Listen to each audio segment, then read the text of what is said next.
आ जाइए, आज हमारे 6वां दिन के प्रसंग है। तो हमारे परब्रह्म परमात्मा के जो घटी हुई व्यतीत हुई घटना है, जिनको हम श्रवण करने के अवसर आज 6वां दिन प्रवेश हो चुका है।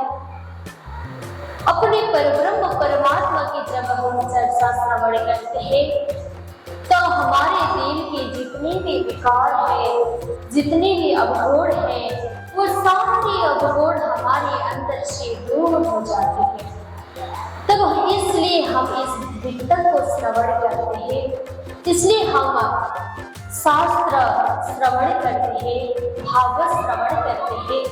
अपने परब्रह्म परमात्मा के जब नाम जप करते हैं, जब उनके नाम की सुमिरन करते हैं, जब उनकी वाणी की हम ध्यान से वाचन के शब्द से सद्वाणी को ग्रहण करते हैं, तब तो हमारे जीवन मंगलमय हो जाते हैं। ऐसे तो शरीर के पवित्र करने के लिए, शरीर को सब शुद्ध रखने के लिए भी संसार के जल की आवश्यकता पड़ जाती है, गंगा की आवश्यकता पड़ती है। तो हमारे आत्मा के लिए गंगा के धार, जमुना के धार केवल हमारे शास्त्र ही हो सकता है और कुछ नहीं हो सकता। इसलिए हम भागवत श्रवण करते हैं, अपने परब्रह्म परमात्मा की वचन को श्रवण करते हैं। तब हम वितक श्रावण मास में श्रवण करते हैं तो हमारे संसार के जितने भी विकार हैं वो सारे दूर करने के लिए हम वितक को श्रवण करते हैं।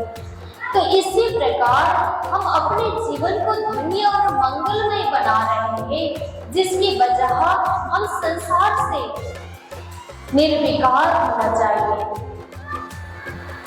तो संसार तो असत जड़ दुख के जीवित तो है ही है, फिर भी इसमें रहने के लिए सत्यता और पवित्रता के धारण करने के लिए शास्त्र को अपनाया जा सकता है। संसार में वो चीज से दूर नहीं हो सकते हम, इसलिए ये सारी वचन वाणी हमारे लिए परब्रह्म परमात्मा ये वचन वाणी लेके हमारे साथ में दे देते हैं।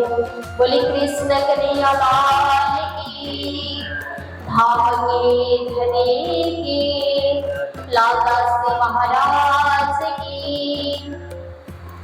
तो आ जाइए, कल हमारे प्रसंग पहुंचा था कि हमारे निजानंद संप्रदाय के सद्गुरु धनी श्री देवचंद्र जी महाराज जब 14 वर्ष की निष्ठा पूरी होने लगी थी, तब उस समय उनके शरीर में बुखार आ जाती है, बहुत तबीयत खराब रह जाता है।